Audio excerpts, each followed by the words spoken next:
잠깐 보면 사도 바울 이제 3차 전도 여행을 마치면서 예루살렘으로 가기 전에 밀레도에서 에베소 장로들을 초대해서 자신이 어떻게 사역을 했는지, 그리고 또 이제 더 이상은 에베소를 방문할 기회가 없기 때문에 이 장로님들이, 교회 리더십들이 교회를 어떻게 섬겨야 되는지 이제 그 마음을 나누고 또 눈물로 헤어졌습니다.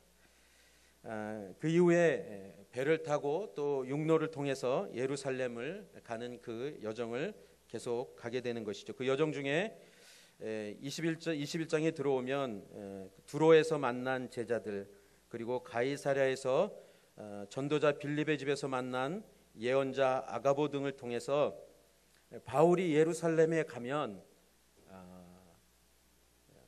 핍박이 있을 것이다. 그리고 큰 어려움과 고난을 당하게 될 것이다. 이것을 얘기하는 것이죠. 그래서 눈물로 사도 바울 예루살렘으로 가지 않았으면 좋겠다, 이런 얘기를 합니다. 14절 말씀을 보면, 21장 14절 말씀을 보면 이렇게 기록하고 있습니다. 바울이 설득당하지 않자 우리는 주의 뜻이 이루어지길 기원합니다 하고는 더 말하지 않았습니다. 왜 그랬냐면 13절에 사도 바울이 이렇게 얘기합니다. 왜 여러분은 울면서 내 마음을 아프게 합니까? 나는 주 예수의 이름을 위해 예루살렘에서 붙잡힐 것은 물론 죽을 각오도 돼 있습니다. 사도 바울은 예루살렘에 가면 자신이 어떤 일을 당할지 모르지 않고 있는 거예요. 알고 있는 거예요. 알고 있지만 그 길을 성령님께서 말씀하셨고, 또 자기의 그 사명, 은혜의 복음을 증거하는 그 사명을 다 감당하기까지는 자기의 생명을 조금도 아끼지 아니한다, 이 고백을 하는 것이죠. 주 예수의 이름을 위하여 결박당할 뿐만 아니라 예루살렘에서 죽을 것도 각오한 바울, 마침내 예루살렘을 향해서 함께 가이사랴에서 출발합니다. 예루살렘에서 자기 집을 숙소로 제공해줄 나손이라는 또 성도도 함께 동행하게 되는 것이죠. 가이사랴에서 예루살렘까지는 한 100km 정도 되는데, 예루살렘은 고지대입니다. 해발 800m 정도. 그래서 이렇게 계속 올라가야 되는 상황입니다. 여러분, 이제 사도 바울은 나이가 이제 어느 정도 이제 들은 그러한 때이기 때문에 사실은 그 여정이 그렇게 만만치는 않았을 것입니다. 5년 전에 예루살렘을 방문할 때와는 분명히 달랐을 것이고, 그리고 이번 예루살렘 방문은 어쩌면 마지막 방문이 될 거라는 것도 모르지 않았다라는 것이죠. 그렇게 예루살렘 방문을 하게 되고, 오늘 우리가 본 본문의 후반부뿐만 아니라 이후에 쭉 28장까지의 내용은 사도 바울이 예루살렘에서 그렇게 붙잡히게 되죠.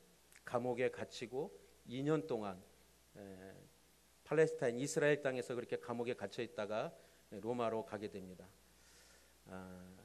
이 모든 상황들 사도 바울은 모르지 않았음에도 불구하고 예루살렘을 향해서 그 발걸음을 옮기는 것. 오늘 그래서 17절부터 19절까지 보면 사도 바울이 그렇게 잡혀서 감옥에 갇히는 그 전까지의 사실은 기간이 한 일주일 정도밖에 되질 않는데, 그 사이에 일어난 그 말씀을 기록하고 있습니다. 우리 17절부터 19절까지 한번 읽겠습니다. 시작. 우리가 예루살렘에 도착하자 형제들이 따뜻하게 맞아 주었습니다. 이튿날 바울은 우리와 함께 야고보를 만나러 갔습니다. 모든 장로들도 거기 와 있었습니다. 바울은 그들에게 문안하고 하나님께서 그의 사역을 통해 이방 사람들 가운데서 행하신 일들을 자세히 보고했습니다. 예루살렘에 도착한 바울과 그 일행을 예루살렘의 형제들이 따뜻하게 맞이해 줬습니다. 이 얘기는 무슨 뜻일까요? 사도 바울이 그동안 했던 모든 사역들, 그리고 그의 삶, 또 그의 여정, 그 모든 것을 다 인정하고 받아들인다라는 것이죠. 따뜻하게 맞이한다라는 것은 그냥 맞이하는 것이 아니고, 사도 바울과 그 일행에 대해서 정말 수고했다, 정말 애썼다, 그 헌신과 그 수고, 하나님께서 분명히 기뻐하시고 받으실 만한 산 제사다, 이러한 마음으로 그들을 따뜻하게 맞이한 것이죠. 그리고 바울 일행은 야고보와 장로들을 만납니다. 바울은 야고보와 예루살렘 장로들에게 자신이 그 전도 여행을 통해서 하나님께서 예수 그리스도를 통해 이방인들에게 행하신 일들을 자세히 얘기했다고 지금 성경은 기록합니다. 여러분들 우리가 지금 사도행전을 쭉 보면서 사도 바울의 그 선교 여행 중에 일어났던 핍박과 고난이 있었지만, 죽음의 위협도 있었지만, 사람들이 정말 변화될 것 같지 않은 사람들, 예수님을 믿지 않을 것 같은 사람들, 그리고 또 끊임없이 반대하는 사람들 가운데서도 그 복음의 행진이 계속되었던 것을 우리는 기억합니다. 야고보와 장로들은 바울의 간증을, 그 보고를 잘 듣고, 그리고 바울의 간증이 끝났을 때 정말 하나님이 놀라운 일을 행하셨다, 하나님이 그 일을 이루셨다, 하나님이 이 예루살렘뿐만 아니라 이제 이방 수많은 영혼들에게도 그 복음을 그렇게 하나님께서 역사하신 것, 그래서 이방인들이 하나님께, 예수님께 돌아온 것, 그것이 얼마나 감사한 것인지 하나님께 감사하고 찬양을 올려드린 것입니다. 그런데 여기까지는 참 좋았습니다. 그런데 20절 이제 그 후반부터 중반부터 야고보와 또 우리 장로들이 바울과 바울 일행에게 어떠한 얘기를 하냐면, 그렇지만 이방 사람들에게 복음을 전하는 과정 속에서 있었던, 특별히 유대인들과 부딪혔던 그 일들, 사실이 아님에도 불구하고 지금 예루살렘 유대인 그리스도인들에게 잘못 전달된, 왜곡된, 오해하고 있는 그 내용들에 있어서 이것을 해결하지 않으면 분명히 어려움이 생길 수밖에 없다. 그렇기 때문에 우리가 얘기하는 대로 했으면 좋겠다, 이 얘기를 이제 전달을 하고 있는 것이죠. 우리 20절 20절 한번 같이 읽겠습니다. 시작. 그들은 이 말을 듣고 하나님을 찬양했습니다. 그러고는 바울에게 말했습니다. 형제여, 알다시피 수만 명의 유대 사람들이 믿게 됐는데 그들은 모두 율법 지키는 일에 열심을 가진 사람들입니다. 그들은 당신이 이방 사람들 가운데 살고 있는 모든 유대 사람들을 가르쳐 모세를 저버리고 자녀들에게 할례하거나 유대 관습대로 살지 말라고 하는 줄 아는데, 지금 예루살렘에는 유대인들 중에 예수님을 믿고 개종한 유대인 크리스찬들이 수만 명이 있었다라는 거예요. 자, 그런데 그 유대인 크리스찬들이 어떤 신앙생활을 했냐 하면, 예수님을 믿고 분명히 거듭났음에도 불구하고 그들이 태어나면서부터 그 예수님 믿고 개종하기 전까지 살아왔던 그 신앙의, 율법적인 그 신앙에 계속 살아오고 있었다라는 거예요. 여러분,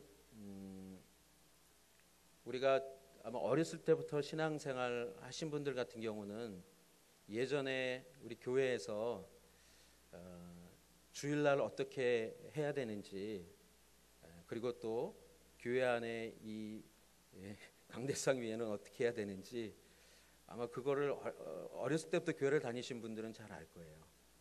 주일날 주일 성수, 그러면은 주일날은 절대 음식, 물건 사는 거 안 됩니다. 혹시 요즘 주일날 뭐 음식 사 먹고 또 물건 사고 그러는 거 있어서 혹시 뭐 갈등하시는 분들 계세요 여기? 주일날이 더 좋죠. 더 만날 수 있으니까. 근데 저도 어렸을 때 주일날 정말 이렇게 아이스크림 한번 사 먹었다가 아주 죽도록 한번 맞은 적이 있습니다. 정말. 또 한 번은 제가 주일날 교회 안 가고 땡땡이 진짜 있어요. 한번. 그때도 한번 예, 엄청 두드려 맞았죠. 예. 자, 그런데 여러분, 그것뿐만이 아니라 사실은 주일날 그러면은 어떻게 해요? 그 전날부터 준비를 하고 일찍 자고, 예, 그렇게 주일 예배를 위해서 이렇게 신앙생활을 했던 그런 시절이 있었습니다. 여러분, 요즘 토요일 저녁에 일찍 주무십니까? 일찍 주무시는 것 같아요. 다들 보니까. 근데 요즘 문화가 늦게 자는 문화잖아요. 밤 늦게 자는 문화. 그런데 사실 우리가 그동안 이렇게 해야 된다, 저렇게 해야 된다 했던 부분들, 그것이 나쁜 것은 아니지만 그것을 안 하면은 죄를 짓는 것처럼, 그것을 안 하면 신앙에 문제가 있는 것처럼, 사실 그렇게 못할 때도 있고, 또 점점 시대가 변하면서 이제는 그렇게 할 수 없는 상황들도 없지 않아 있는데, 그것을 하지 않으면 하나님 앞에 범죄하는 것처럼 그렇게 생각하는 그러한 모습들도 분명히 있었다라는 것이죠. 제가 예전에 경비와 찬양에서 사역할 때 영국에 한 4개월 정도 있을 기회가 있었는데, 남부의 브리스톨이라는 지역입니다. 거기 처음 갔는데 토요일 날 한 오후 한 2-3시쯤 되면은 조용해요, 동네가. 왜 조용한가 나중에 봤더니 가게가 다 문을 다 닫아요. 그러니까 가게가 문을 닫으니까 사람들이 뭐 가게 갈 일이 없으니까 그냥 다 집안에서 조용히 그냥 보내더라고요. 그런데 그 짧은 4개월 동안 갑자기 제가 이제 올 때쯤 됐는데 한 3개월쯤 될 때부터 영국 가게들이 문을 열기 시작합니다. 토요일 날. 그래서 왜 그런가 그걸 좀 이렇게 살펴봤더니 어떤 일이 있었냐면 중국 사람들이 토요일 날 문을 안 닫고 토요일 날 문을 여는 거예요. 그러니까 영국 사람들이, 가게를 하는 사람들이 장사가 안 되니까 문을 열기 시작하는 것이죠. 그러니까 영국 사람들의 문화 속에서는 토요일은 어떻게 해요? 일찍 문을 닫고 가족들끼리 보내고 그 다음 날 주일 준비하고 이런 문화가 있었던 거예요. 여러분, 물론 이것이 변했기 때문에 신앙이 변질된 것이냐, 그렇지는 않을 수 있겠죠. 그렇지만 그런 전통, 어쩌면 우리가 중요하게 여기고 가치 있게 여겨야 될 전통이 있는 반면에 사실은 지금 20절 후반절에 기록한 수만 명의 유대 사람들이 믿게 됐는데 그들은 모두 율법 지키는 일에 열심을 가진 사람들입니다. 근데 이 사람들이 오늘 우리가 본문 읽은 후반부에 보면 사도 바울을 어떻게 하는지 우리는 보게 되죠. 아시아에서 온 유대인 크리스찬이 아니라 유대인들, 특별히 사도 바울이 복음을 전할 때, 그 사도 바울 복음 전할 때 그 사도 바울을 향하여 끊임없이 공격적인 태도를 가졌던, 사도 바울이 복음 전하는 것에 불만을 품고 있었던 그 사람들이 예루살렘에 와서 보니까 어떻게 해요? 사도 바울이 지금 성전에 있는 것을 보고 그 사도 바울을 붙잡았을 때 같이 동참했던 사람들이 누구냐 하면 그 성 안에 있었던, 거기는 아마 유대인 크리스찬들도 어느 정도 있었을 것 같아요. 율법을 지키며 열심으로 살았던, 그렇게 예수님을 믿긴 믿었지만 과거에 자기의 그 전통에 묶여서 살았던 그들이 사도 바울의, 사실은 그가 복음을 전할 때, 유대인들에게 복음을 전할 때 어떻게 해요?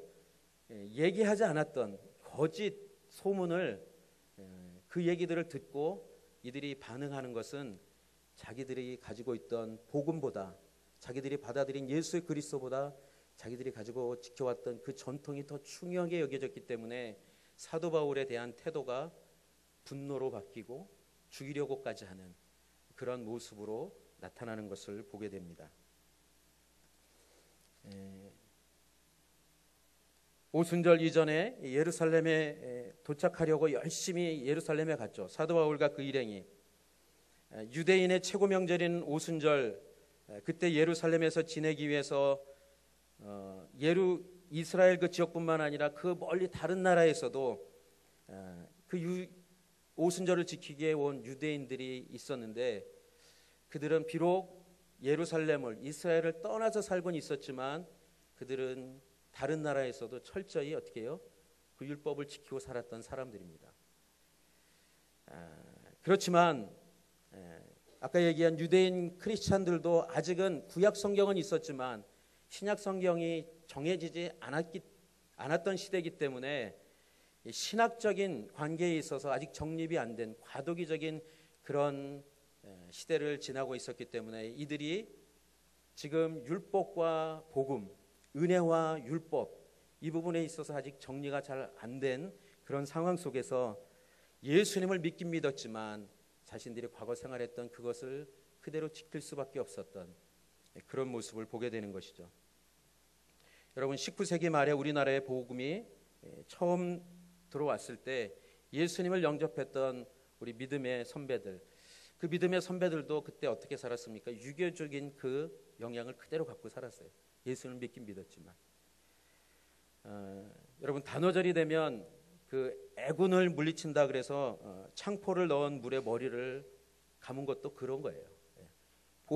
복음을 분명히 받아들이고 예수를 믿긴 믿었음에도 또 한 가지는 여러분, 그 부스럼 예방하기 위해서 혹시 요즘도 하시는 분 계신지 모르겠지만 잣, 호두, 날밤, 은행 이런 것들을 어떻게 해요?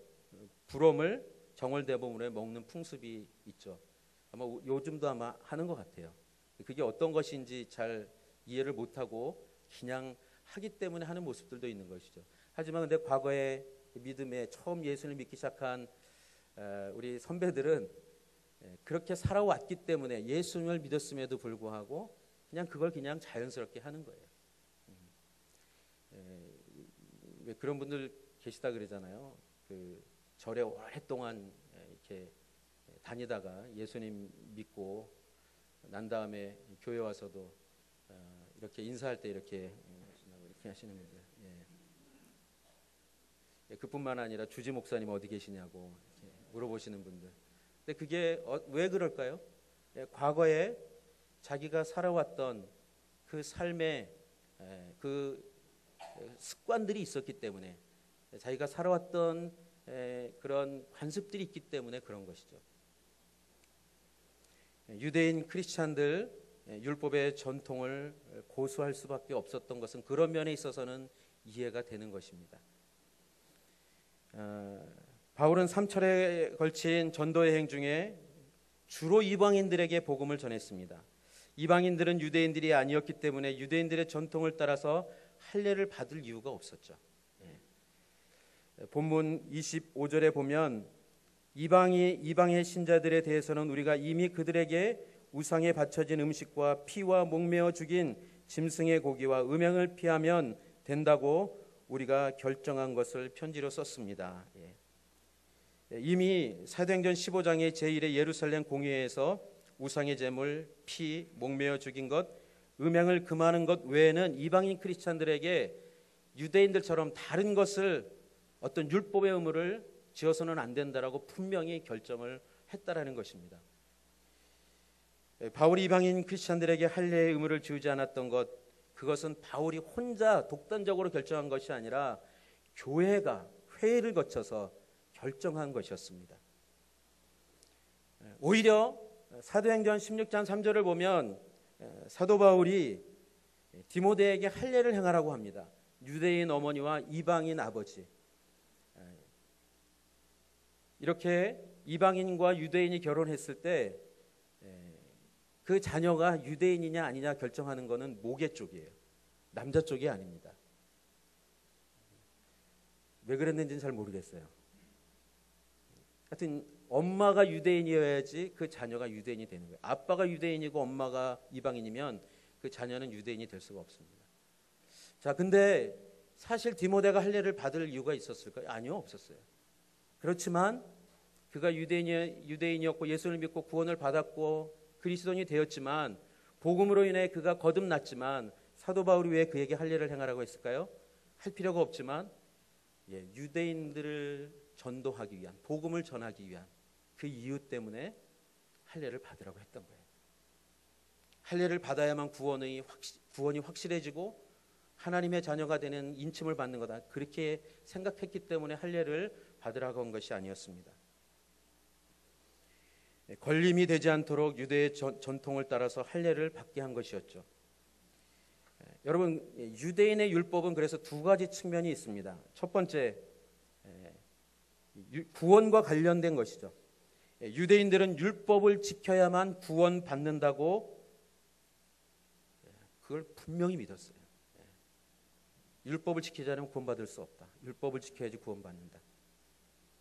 율법을 지키는 것이 구원의 조건이었어. 그러나 예수 그리스도의 은혜로 거저 주어지는 그 구원에는 여러분 사실은 어떤 조건도 없는 것입니다. 여러분 이게 은혜죠 사실은. 여러분 예수님 믿고 구원받는데 여러분이 한 것이 있습니까? 여러분 혹시라도 그런 생각을 갖고 있는 분은 다시 한번 잘 생각해 보셔야 돼요. 그 신앙이 율법주의적인 신앙이 있는 거예요. 내가 그래도 이거 했으니까 그래도 좀 구원이 뭔가 좀 이렇게 더 확실해진 거 아닐까? 여러분 그러면 지금 여기 등장하는 유대인 크리스찬들과 똑같은 거예요. 죄성을 타고난 인간이 자신의 능력으로나 힘으로 율법을 온전히 지킨다는 것은 불가능한 것입니다. 그렇기 때문에 바울은 구원의 조건으로서의 율법은 절대 불가능하다.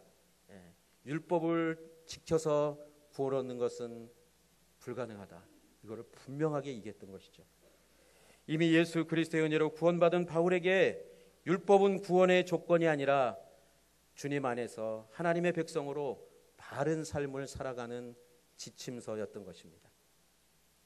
자, 율법의 두 번째 측면은 이런 것입니다. 전통과 관습과 관련이 있는 거예요. 유대인들의 모든 전통, 모든 관습의 그 근거는 무엇인가? 율법입니다. 율법. 바울 역시도 유대인이었고 조상 대대로 내려오는 유대인의 전통과 관습을 존중했습니다. 빌립보서에 보면 사도 바울이 율법으로는 흠이 없는 자라고 자신을 얘기했을 정도예요. 율법을 지키는 것에 있어서.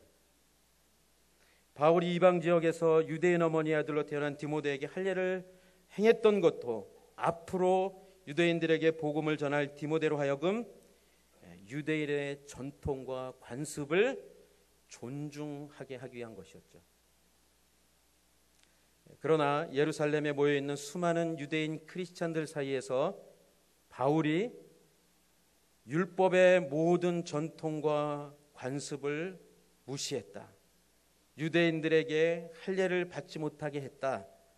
심지어 모세를 배신한 배신자라고 이렇게 거짓 소문이 퍼져 있었던 것입니다.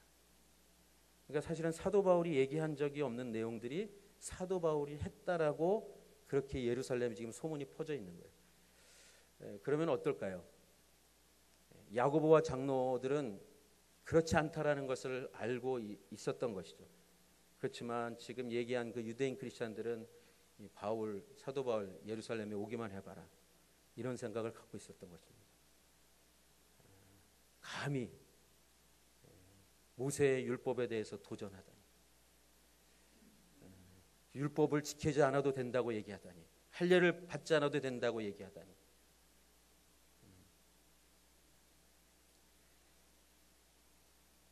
그동안 바울이 가는 곳마다 바울을 배교자로 간주하고 바울을 죽이려 했던 그 유대인들의 거짓 모함이 유대인 크리스찬들에게 그대로 전달된 겁니다.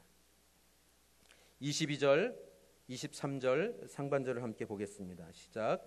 그러니 어떻게 하는 게 좋겠습니까? 당신이 왔다는 소문이 분명 듣게 될 테니 우리가 일러주는 대로 하십시오. 네. 지금 야고보와 장로들이 사도 바울에게 지금 이 소문 때문에 분명히 문제가 일어날 것이다. 당신이 어려움을 겪을 것이다. 그러니 우리가 얘기하는 대로 하는 것이 문제를 해결할 수 있는 방법이다라고 얘기하고 하고 있는 거예요. 여러분, 근데 사도 바울이 이것을 받아들입니다. 받아들여요. 여러분, 근데 지금까지 사도 바울이 선교 여행을 통해서 복음을 전할 때 가졌던 태도와 지금의 이것을 받아들이는 태도는 어떻게 해요? 뭔가 좀 맞지 않는 것이죠. 사실이 아니었음에도 불구하고 그것을 받아들인 이유는 무엇인가? 여러분, 사도 바울도 똑같이 전통이 무엇인지 모르지 않는 사람이에요. 누구보다 잘 아는 사람입니다. 하지만 전통보다 더 중요한 것, 그것이 정통이기 때문에 사도 바울은 그것을 받아들이는 것입니다. 고린도전서 10장 31절부터 11장 1절까지의 말씀을 한번 같이 보겠습니다. 고린도전서 10장 31절부터 11절 1절까지 한번 같이 읽겠습니다. 시작. 그러나 여러분은 먹든지 마시든지 무엇을 행하든지 모든 것을 하나님의 영광을 위해 하십시오. 여러분은 유대 사람에게든지 그리스 사람에게든지 하나님의 교회에든지 걸려 넘어지게 하는 사람이 되지 마십시오. 나는 모든 일에 모두를 자신의 유익을 구하지 않고 이는 그들이 구원을 받게 하려는 것입니다. 내가 그리스도를 본받는 것처럼 여러분은 나를 본받는 사람들이 되십시오. 장로들과 야고보가 권면한 것은 나신인으로 서원한 4명의 사람들과 함께 정결 예식, 결례를 행하고 그것이 끝날 때 머리를 깎고 제물을 바치는 것, 그것에 대해서 그것을 하면 지금 오해하고 있는 유대인 크리스찬들이 그 오해가 풀릴 것이다. 당신 사도 바울이 결코 그런 사람이 아니라는 것을 그들이 이해하고 받아들일 것이다. 지금 이 얘기를 한 거예요, 사실은. 자, 그런데 사도 바울이 그것을 물론 동의를 했을 뿐만 아니라 그것을 행하고자 했던 분명한 그 태도는 무엇인가? 지금 우리가 고린도전서 10장 31절부터 11장 1절까지 읽은 먹든지 마시든지 무엇을 행하든지 모든 것을 하나님의 영광을 위해 하고자 하는 것. 유대 사람에게든지 그리스 사람에게든지 하나님의 교회에든지 걸려 넘어지게 하는 사람이 되지 않기 위해서. 나도 모든 일에 모두를 기쁘게 하며 나의 유익을 구하지 않고 많은 사람의 유익을 구하기 위해서.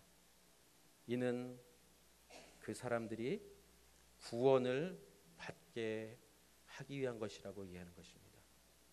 여러분, 만일 사도 바울이 지금 이것을 지켜야만이 당신이 얘기한 그 복음이, 이방인들에게 전한 그 복음이 더 확실해지는 것이다, 그 복음의 무엇인가를 보태는 그런 내용이었다면 아마 사도 바울은 단호히 거절했을 거예요.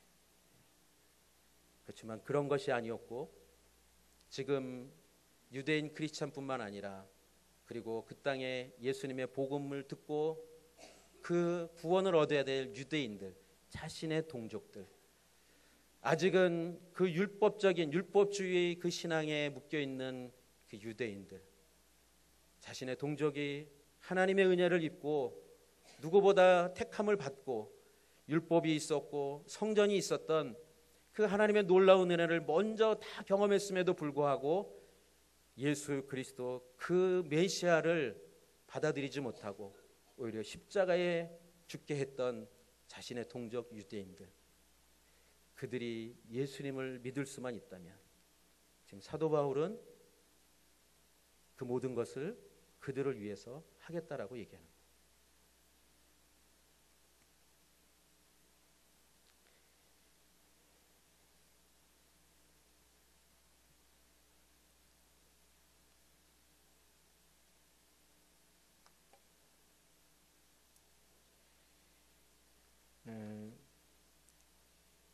무엇을 먹고 마시든지 무슨 일을 하든지 그 모든 것을 하나님의 영광을 위해 한다는 원칙, 그것은 자신이 만나는 사람 가운데 단 한 사람도 실족하지 않고, 그리고 그 모든 사람들이 구원받을 수 있도록 그들의 유익을 위해 살아가겠다라는 그 분명한 원칙이 있었던 것이죠. 바꿔 말하면 이런 것입니다. 복음 안에서 한 사람이라도 더 얻기 위해서 다른 사람에게, 나 외에 다른 사람에게 어떠한 모습이든지 여러 모습으로 살아가고자 하는 그 열린 마음, 자신이 만나는 사람들 가운데 단 한 사람도 실족하지 않도록 자기 절제의 거룩함을 동시에 추구하며 살아가는 것이 사도 바울의 원칙이었다라는 것입니다. 그러나 그것은 바울이 자신이 만들어낸 바울의 독창적인 그러한 삶이 아니었습니다. 그것은 우리를 구원하시기 위해 이 땅에 오시고 우리 각자의 여러 모습대로 우리에게 다가와 우리를 품어주시고 오직 우리의 구원을 위해 십자가의 제물이 되신 주님께서 직접 친히 사셨던 삶인 것입니다. 바울은 그 주님을 본받아 살았던 것이죠. 그래서 11장 1절에 내가 그리스도를 본받은 것처럼 여러분은 나를 본받는 사람이 되십시오. 이렇게 담대하게 자신 있게 얘기하고 있는 것입니다. 그리스도인이 된다는 것은 주님을 본받아 바울처럼 자신의 유익을 위해서가 아니라 한 사람이라도 더 구원받도록 많은 사람의 유익을 추구하며 살아가는 사람이 되는 것을 의미하는 것입니다. 그렇지만 여러분, 지금 이 바울과는 정반대쪽에 서 있는 사람들, 자신들이 가지고 있는 그 전통, 자신의 유익을 위해서는 지금 사도 바울과 같은 진리의 삶을 살아가는 사람들을 얼마든지 해하려고 하는 그런 사람들이 있다라는 것입니다. 27절부터 31절까지의 말씀 같이 읽겠습니다. 시작. 7일 동안의 정결기간이 거의 끝나갈 무렵 아시아 지방에서 온 몇몇 유대 사람들이 성전에서 바울을 보고 모든 사람을 선동해 그를 붙잡고 소리 질렀습니다. 이스라엘 동포 여러분, 우리를 도와주십시오. 이 사람은 가는 곳마다 모든 사람에게 우리 민족과 율법과 이곳 성전을 반대하며 가르칩니다. 게다가 성전에 그리스 사람들을 데려와 이 거룩한 곳을 더럽히고 있습니다. 그들은 전에 에베소 사람 드로비모가 바울과 함께 예루살렘에 있었던 것을 보고 바울이 그를 성전 안으로 데려갔을 것이라고 짐작했습니다. 그러자 온 도시가 소란해지더니 사람들이 몰려와 바울을 붙잡아 성전에서 끌어내었고 성전문은 곧 닫혔습니다. 그들이 바울을 죽이려고 하자 예루살렘 도시 전체에 난동이 일어났다는 소식이 로마 군대의 천부장에게 알려졌습니다. 지금 27절을 보면 아까 얘기한 대로 이제 나실인 소원 기간이 끝나고 그 무렵에 바울은 그들의 예식을 끝까지 도와주기 위해서 성전을 떠나지 않고 성전에 있었던 거예요. 그때 마침 오순절을 지키기 위해서 예루살렘에 찾아온 그 유대인 무리들 가운데 특별히 아시아 지방, 그 지금의 터키 지역이죠. 그쪽 지역에서 온 유대인들이 있었습니다. 그 유대인들은 유대교에서 개종한, 지금 앞에 얘기한 유대인 크리스찬들이 아니고 유대교 신봉자들입니다. 그들이 에베소에서 3년 동안 머물면서 바울이 복음을 전할 때마다 어떻게 해요? 바울을 어떻게 해서든지 해치려고 했던 사람들입니다. 근데 그들이 예루살렘 성전에 들어갔다가 성전에 있는 사도 바울을 본 거예요. 그들은 바울을 보는 즉시 성전에 있는 사람들을 어떻게 선동합니다. 사람들에게, 성전에 있던 사람들이 바울에게 적개심을 품도록 그렇게 선동하는 것을 보게 됩니다. 그 내용이 뭡니까? 소리를 지르며 이스라엘 동포 여러분, 우리를 도와주시오. 이 사람은 가는 곳마다 모든 사람에게 우리 민족과 율법과 이곳 성전을 반대하며 가르쳤던 사람입니다.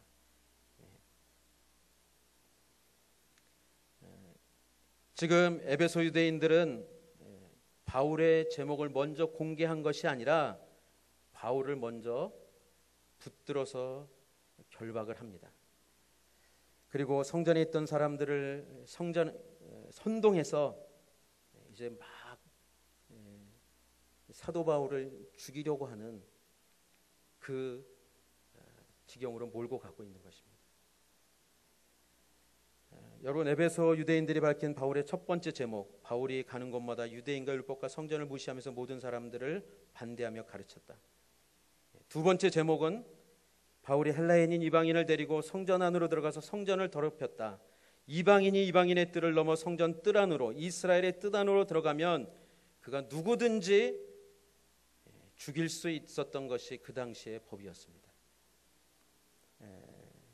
그렇기 때문에 바울이 이방인을 성전 안으로 데리고 들어간 것이 사실이라면 그 이방인뿐만 아니라 이방인을 성전 안으로 끌어들인 그 바울 역시 성전 모독죄로 죽음을 피할 수 없는 것입니다. 이것은 지금 사도 바울이 결정적으로 사실은 죽음을 당할 수밖에 없는 상황입니다.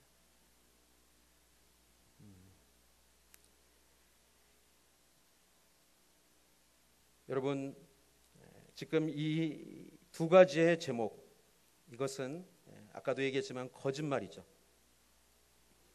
에베소 유대인들은 무엇이 사실이고 진실인지에 대해서는 관심이 없습니다. 이것이 전통에 묶인 사람들의 모습입니다.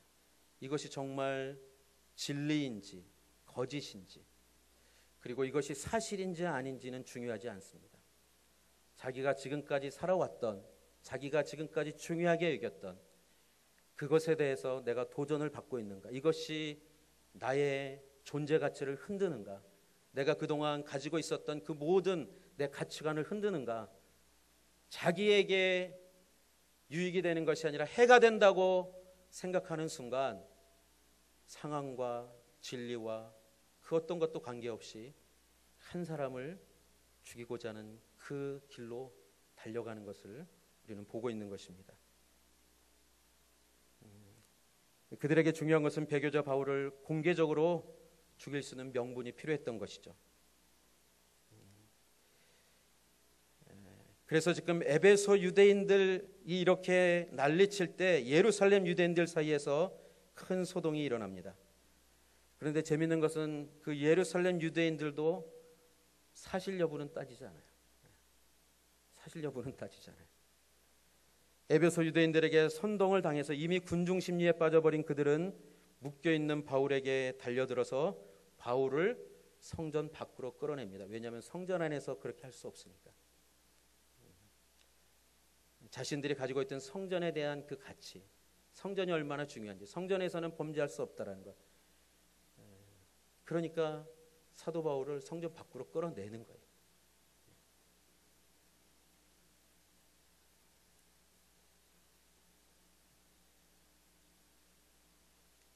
지금 포박당한 짐승을 끌고 가듯이 바울을 성전에서부터 질질 끌고 밖으로, 이 유대인들이 그렇게 바울을 끌고 바깥으로 나갑니다. 그런데 더 놀라운 건 그때 그렇게 끌고 나갔을 때 성전을 지키던, 성전을 담당하던 레위인들이 어떻게 하냐면 성전 문을 닫습니다. 성전 문을 닫아요. 성전에 들어가면 살 수 있는 그 길이 있는데 레위인들은 지금 뭘 하냐면 그 사도 바울에게 그 길을 막아버리는 거예요.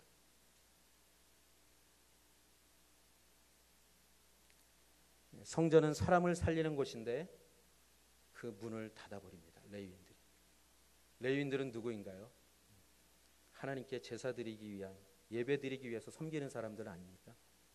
그런데 그 사람들이 사람의 생명이 중요한 것이 아니라 자신들이 가지고 있는 그 전통,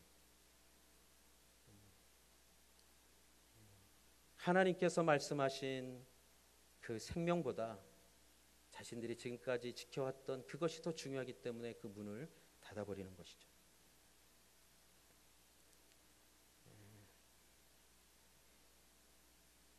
여러분, 이 시대의 가장 중요한 이슈 중에 하나가 동성애와 동성결혼입니다.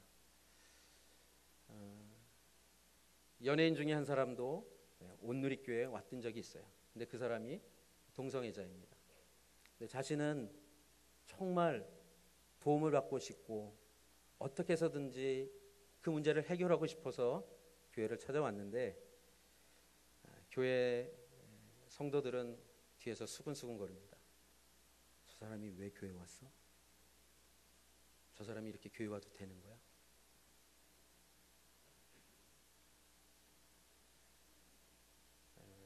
그 연예인이 방송에서 공개적으로 얘기한 내용입니다. 이것이.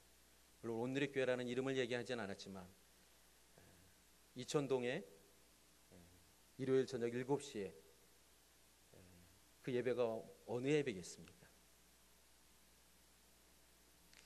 이것이 우리가 가지고 있는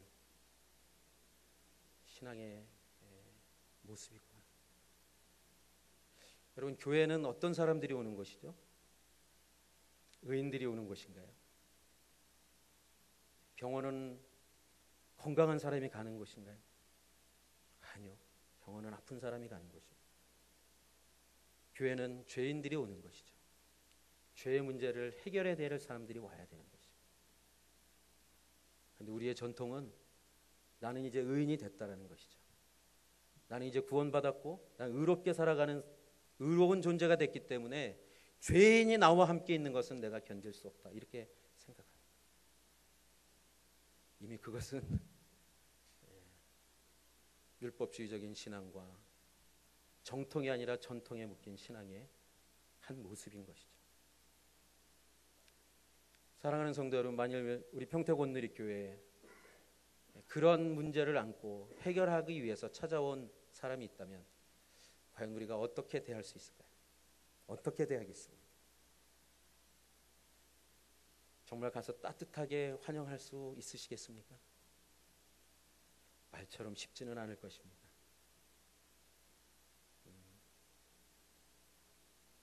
혹시 나도 영향을 받지 않을까? 아니, 우리 자녀들이 영향을 받지 않을까? 아니, 우리 교회에 저런 사람들이 오는가? 다른 교회도 많은데.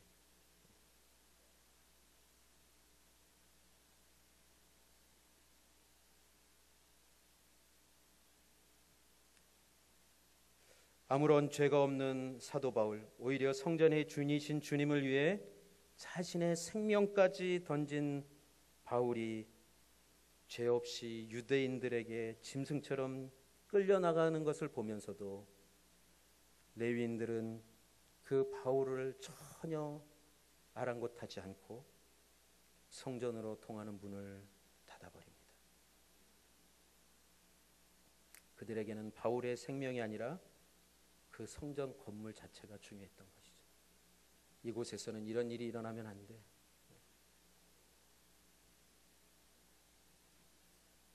오늘 제목이 정통과 전통입니다. 정통은 무엇인가요? 시간이 흐르고 문화가 바뀌고 사람들이 바뀌어도 변하지 않는 것이 정통입니다. 전통은 오래 지속되었기 때문에 사람들이 나름대로 가치를 부여하는 것이지만 그것은 사람이 바뀌고 시대가 바뀌면, 시간이 흐르면 얼마든지 바뀔 수 있는 것이 전통입니다. 지금 이 유대인들, 심지어 유대인 크리스찬들까지도 이 예수 그리스도의 이 복음, 하나님의 이 복음, 그 진리를 그들이 자신의 그 전통 가운데 가두려고 했을 때 이들이 어떤 모습을 갖게 되었는지 오늘 우리는 이 모습 속에서 볼 수 있는 것입니다. 여러분, 전통이라고 다 나쁜 것이 아닙니다. 우리는 전통 그러면은 무조건 다 옛 것이니까 다 바꿔야 돼요. 아니요. 좋은 전통은 계속 잘 지켜가야죠. 여러분, 주일을 잘 지키는 것, 우리가 주일 성수라고 얘기하죠. 주일 성수는 좋은 전통입니다. 주일을 내 마음대로 하는 것, 그것은 바른 신앙이 아닌 것이죠. 여러분, 주일 그 예배 드리는 것, 주일을 지키기 위해서 생명을 내놓았던 믿음의 선배들이 많습니다. 그것을 지키는 것은 그때는 그것이 가장 큰 희생이었고 헌신이었고 그 다음에 순교였어요. 지금 이 시대에 주일 성수 때문에 생명을 내놓아야 되는 분들이 있습니까? 아니요, 없을 거예요. 근데 우리는 어쩌면은 주일 성수 그러면 주일날 한 2시간 예배 드리고 교회에서 잠시 머무는 시간 외에 나머지 시간은 어떻게 해요? 내가 하고 싶은 거 다 하는 그게 주일 성수일까요? 아니요, 그렇지 않습니다. 우리는 주일 성수에 대해서 내가 교회 와서 있는 그 시간만이 주일 성수라고 생각하는데, 물론 우리가 주중의 시간들도 마찬가지지만 주일날 그 어느 날보다 경건하게 거룩하게 구별된 삶을 더 살아내야 되는 게 주일 성수입니다. 여러분 11조 생활도 마찬가지죠. 11조 하는 것도 여러분 다양하게 여러 의견들이 있어요. 하지만 중요한 것, 그것은 뭐 구약에 있었던 얘기다. 아니요. 이것은 교회 역사 가운데 신앙의 선배들이 교회가 지켜왔던 중요한 신앙의 전통입니다. 그게 무엇입니까? 하나님께로부터 다 받았습니다. 하나님이 다 주셨습니다. 다 하나님의 것입니다. 그것을 인정하는 믿음의 고백, 신앙의 고백 아니겠습니까? 그것을 구별하여 드리는 것, 10분의 1을 구별하여 드리는 게 11조입니다. 여러분 그 전통이 문제가 있다, 이상하다. 그분들이 이상한 것이죠. 여러분 이 전통 안에 정통이 있을 때 여러분 그 전통은 끝까지 지켜야 되는 전통입니다. 하지만 전통이지만 그 안에 정통이 없다면 그것은 언제든지 바뀔 수 있는 것이 우리가 받아들여야 되는 신앙의 모습입니다.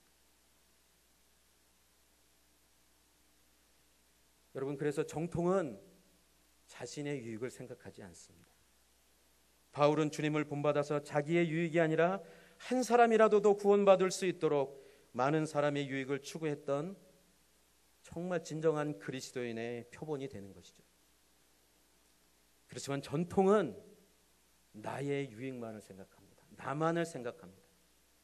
옳고 그름, 진실, 거짓이 중요하지 않습니다. 자신의 유익을 위해서 온갖 방법으로 사람들을 선동하고 멀쩡한 사람을 모함하고 자신들의 유익에 장애가 되는 사람이 있다면 짓밟아버리는 것뿐만 아니라 제거하려고 한다는 거예요. 오늘 하나님의 부름 앞에 자신의 생명까지도 기꺼이 내어드리면서 변하지 않아야 될 그 오직 한 가지, 변질되지 않아야 될 그 오직 한 가지, 예수 그리스도 그 은혜의 복음을 위해서 사도 바울은 자신의 그 모든 것을 다 희생하고자 하는 것입니다.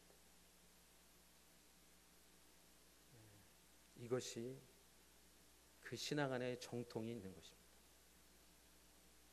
그렇지만 자신들이 중요하게 여기는 그것만을 지키려고 하면서 그 안에 생명도 없고 다른 사람의 유익도 없고 다른 사람을 위한 희생도 없고 오직 자기들이 누려왔던 그것만을 지키기 위해서 다른 사람을 기꺼이 희생시키려고 하는, 짓밟으려고 하는, 여러분 그것이 전통에 담겨 있는 모습입니다. 굉장히 무서운 것입니다. 사실 오늘 이 말씀을 보면서 사도 바울은 이후에 거의 죽을 지경까지 두드려 맞습니다. 사실은. 그렇지만 그때 우리 40절까지 쭉 내용을 보면 로마 군대가 사도 바울을 보호해요. 기가 막힙니다. 여러분 그때 그렇게 막 난리칠 때 천부장이 그것을 듣고 그때 나타나지 않았다면 사도 바울 그 이후에 기록은 없습니다. 거기서 끝이에요. 그런데 하나님께서 어떻게 해요? 말씀하신 대로 그가 로마에까지 가야 되는 그것을 하나님께서 계획하셨기 때문에 어쩌면 가장 이스라엘을 어렵게 하고 복음을 전하는데 가장 장애가 될 수밖에 없었던 로마의 군대 천부장을 통해서 하나님께서 사도 바울을 보호하십니다. 이게 참 우리가 신앙생활하면서 아이러니해요. 전혀 나를 도와줄 것 같지 않은, 나에게 도움이 될 것 같지 않은 사람이 나에게 진정한 도움이 되는 그러한 모습을 보게 되는 것이죠. 이것이 무엇입니까? 하나님의 복음 그 정통을 지키고 하나님께 헌신했던 그 한 사람, 그를 통해서 하나님께서 이루시고자 하는 계획이 있는 거예요. 여러분, 이 죄인의 몸으로 예루살렘에서 2년 동안 있다가 로마에 간 그 사도 바울, 여러분, 그 사도 바울을 통해서 로마가 변화되지 않습니까?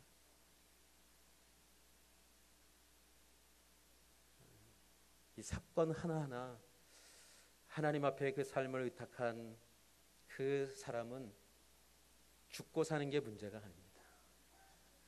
내가 어떻게 하나님 앞에 이 시간을, 현재의 이 시간을 의탁하느냐, 나에게 있는 이 신앙의 삶을 어떻게 살아내느냐, 그것을 통해서 하나님께서 역사하시는 것이죠. 사랑하는 성도 여러분, 여러분의 신앙은 정통 신앙입니까? 전통에 묶여 있는 신앙입니까? 여러분들에게 정말 내가 중요하지 않고 나를 통해서 오직 복음만, 예수 그리스도만, 그 생명이 구원이 흘러갈 수만 있다면 내가 어떠한 형편을 당하든지, 내가 어떠한 고난을 당하든지 그것과 상관없이 나를 통해 그 예수 그리스도가 증거되어질 수만 있다면 나는 기꺼이 그 삶을 살아내겠다. 이것이 정통신앙인 거죠. 저는 우리 사랑하는 성도님들이 그러한 신앙의 삶으로 평생 살아갈 수 있기를 주님의 이름으로 축복합니다. 나를 통해서 하나님의 그 구원의 생명이, 그 은혜가 흘러가는 것, 이번 한 주간 그러한 한 주간이 되기를 주님의 이름으로 축복합니다.